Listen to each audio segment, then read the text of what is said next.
So guys, जैसा कि हमने पिछले एपिसोड में देखा कि वांग लिन तुलसी की यादों की विरासत ढूंढ रहा था। डेमोनिक दुआन मुंह ने वहां आकर उस पर हमला कर दिया, लेकिन दो मुंह ने उसे मार डाला। फिर अब हम वांग लिन को देखते हैं, वो डेढ़ सी में विरासत ढूंढ रहा था। अचानक दो मुंह उसके सामने आ गया। वांग लिन जी लाइटनिंग से उस पर हमला करता है, पर इससे दो मुंह को कोई फर्क नहीं पड़ा। वांग लिन इससे घबरा गया। वो तुरंत एशियन गोड की मेरिडियन के अंदर चला जाता है, मगर उसकी स्पिरिचुअल एनर्जी काफी कम हो गई थी, जिस वजह से वो बाहर आ गया। वो सोचता है कि बार बार एशियन गोड की मेडिटियंस में जाने की वजह से मेरी स्पिरिचुअल एनर्जी पूरी तरह से खत्म हो चुकी है। मुझे जल्दी से कुछ करना होगा, वरना मैं मारा जाऊंगा। वो एशियन ड्रैगन का जेड मेरो पीने लगा। शुलिगुओ कहता है कि क्या तुम पागल हो गए हो? अगर तुम एक वाइल्ड बिस्ट का जेड मेरो बिना किसी तैयारी के पीते हो तो स्पिरिचुअल एनर्जी के एक्सप्लोजन की वजह से मारे जाओगे। वांग लिन ने फिर भी जेड मेरो पी लिया। उसकी बॉडी में अचानक बहुत सारी स्पिरिचुअल एनर्जी आ गई, जिससे उसे काफी तकलीफ होती है। मगर एशियन गॉड की first level technique spiritual devourer activate हो गई। इस टेक्निक की मदद से एशियन गॉड दुनिया की किसी भी जगह से स्पिरिचुअल एनर्जी एब्जॉर्ब कर सकते थे। इससे कोई फर्क नहीं पड़ता कि एनर्जी कितनी ज्यादा हो। इस टेक्निक की मदद से वांग लिन उस पूरी एनर्जी को सही तरह से इस्तेमाल कर पाएगा। वो तेजी से एशियन गॉड की मेरिडियंस से भागने की कोशिश करता है, पर दो मुंह ने उसे बाहर निकाल दिया। वांग लिन सोचता है कि मुझे इस शख्स का कल्टिवेशन बेस नहीं दिख रहा,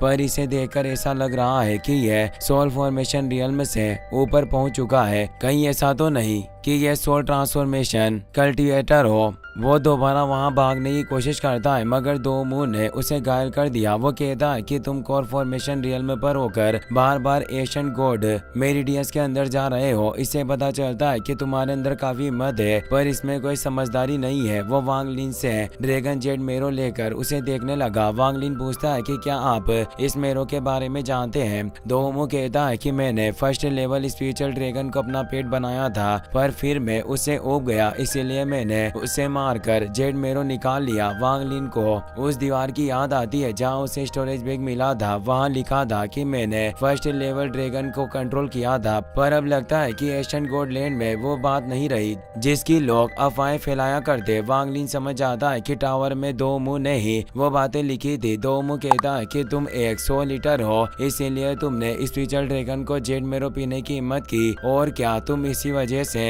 एशियन गॉड की मेरिडियंस में भी अपनी मर्जी से जा सकते हो? वांग लिन कहता है कि अगर आप सही समझ रहे हैं, सोल ईटर होने की वजह से ही मैं ये सब कर पा रहा हूँ। दो मुंह से जेड मेरो देकर कहता है कि तुम्हें मास्टर से मिलने के लिए उनके पास चलना होगा। वांग लिन उसका मुकाबला नहीं कर सकता था, इसीलिए चुपचाप उसके साथ चला गया। दो मुंह सोचता है कि यहाँ तक कि मैं भी इतनी आसानी से एशियन गॉड मेरिडियंस के अंदर नहीं घूम सकता, पर ये लड़का काफी तेजी से मेरिडियंस के अंदर जा रहा था। शायद आगे जाकर ये हमारे काम आ सके।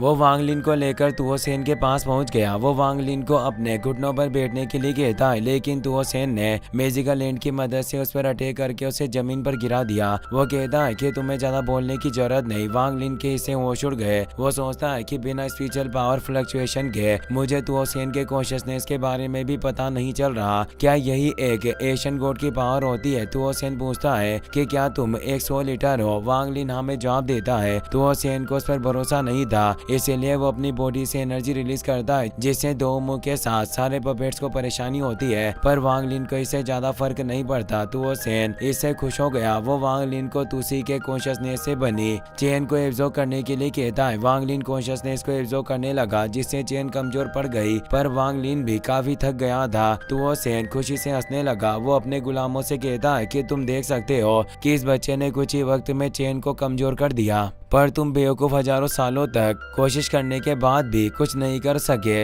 अगर अगले 10 सालों में तुमने कॉन्शियसनेस को एब्जॉर्ब करने का तरीका नहीं ढूंढा तो मैं तुम्हें मार दूंगा। ये कहते हुए वो उस चेन को तोड़ देता है जो वांग लिन ने कमजोर की थी। वो वांग लिन को दूसरे गुलाम की तरह बिठाकर डिवाइन कॉन्शियसनेस एब्जॉर्ब करवाने लगा। तुसी वांग लिन से कहते हैं कि तुम्हें मेरी बात याद रखनी होगी, चाहे कुछ भी हो जाए, पर तुओ सेन के हाथों में विरासत नहीं जानी चाहिए। वांग लिन सोचता है कि अगर डीमन गॉड तुओ सेन सेन को विरासत मिल गई तो वर्मिलियन प्लेनेट को नष्ट होने से कोई नहीं बचा सकता।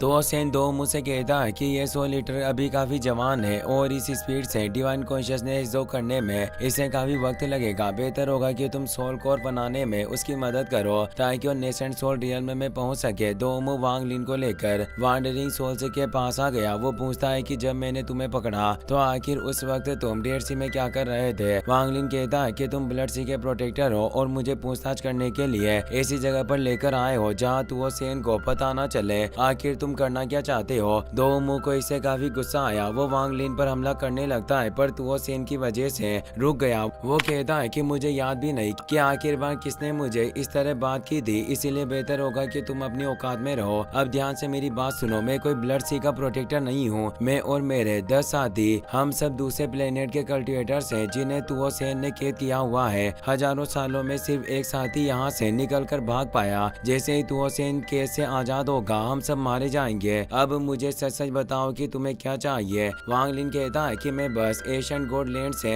बाहर निकलना चाहता हूँ। दो मुंह जोर जोर से हंसने लगा। वो वांग लिन को अपने बाकी साथियों के पास ले जाकर उन्हें बताता है कि लड़का भी हमारी तरह एशियन गोड लैंड से बाहर निकलना चाहता है। जैसे ही ये तुओ सेन की सील तोड़ेगा हमें अपना मौका मिल जाएगा। एक एल्डर कहते हैं कि अच्छी बात है कि तुम 100 लीटर हो। जैसे ही तुम तुओ सेन को दोबारा कैद करोगे मैं तुम्हें बहुत ही अच्छा इनाम दूंगा। वांग लिन कहता है कि आखिर आप मेरा मजाक क्यों बना रहे हैं। मेरा कल्टिवेशन सिर्फ कोर फॉर्मेशन रियल्म पर है तो आखिर मैं एक एशियन गॉड को कैद कैसे करूंगा। दो मुंह कहता है कि तुम्हें अपनी पावर से तुओ सेन को कैद करने की जरूरत नहीं। तुम जिस सील को एब्जॉर्ब करोगे उसके अंदर एक एशियन गॉड का डिवाइन कॉन्शियसनेस है। तुम्हें बस अपनी डेवरिंग सील की पावर का इस्तेमाल करके डेड सी में जाना होगा, जिसके बाद तुम डिवाइन कॉन्शियसनेस वाले एशियन गॉड को तुओ सेन से फाइट करने के लिए बुलाना। बाकी सब हम संभाल लेंगे। सारा काम खत्म होने के बाद हम तुम्हें हाईएस्ट ग्रेड स्पिरिचुअल स्टोन के 100 टुकड़े देंगे। वांग लिन उसकी बातों का कोई जवाब नहीं देता।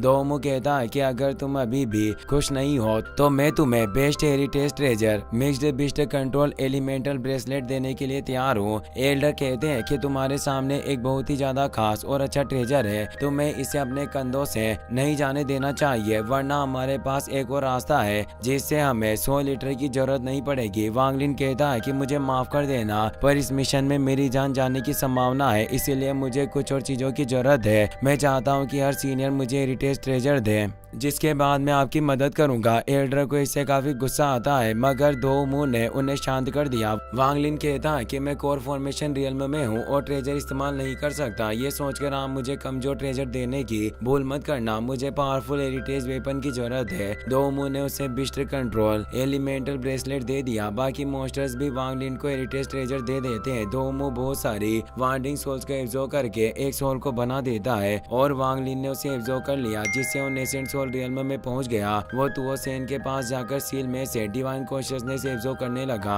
जिससे चेन्स में क्रैक पड़ने लगे और सील टूट गई। तुओ सेन इससे काफी खुश था। वो कहता है कि हजारों सालों के इंतजार के बाद आखिर वो दिन आ ही गया जब मैं आजाद होऊंगा। मगर सील टूटते ही वहाँ एक डिवाइन कॉन्शियसनेस बैरियर एक्टिवेट हो जाता है। सभी से हैरान हो गए। उन्हें समझ नहीं आता कि आखिर बैरियर कहाँ से आ गया। सिर्फ तुओ सेन को इसके बारे में पता था। वो बताता है कि तुमने हजारों सालों से मुझे कैद करके रखा और अब इस कॉन्शियसनेस बैरियर की मदद से मुझे रोकने की कोशिश कर रहे हो पर अफसोस तुम मुझे नहीं रोक पाओगे। वो अपनी बॉडी से एनर्जी रिलीज करता है जिसकी वजह से बैरियर में क्रैक पड़ने लगे और वो नष्ट हो गया। तो वो सेन कहता है कि तुसी मर चुका है और अब उसकी जगह मैं लूंगा। वो अपने स्टार डिस्ट्रॉयर स्फीयर को जमीन से निकाल कर सब लोगों से कहता है कि एशियन गॉड की विरासत हासिल करने के लिए मुझे तुम सबकी मदद की जरूरत है। वो तेजी से ब्लड सी से बाहर निकल गया। सारे गुलाम उसके पीछे पीछे ब्लड सी से बाहर आ गए। तो वो सेन अपने स्फीयर की मदद से सी बैरियर पर हमला करता है जिसकी वजह से बैरियर टूट गया।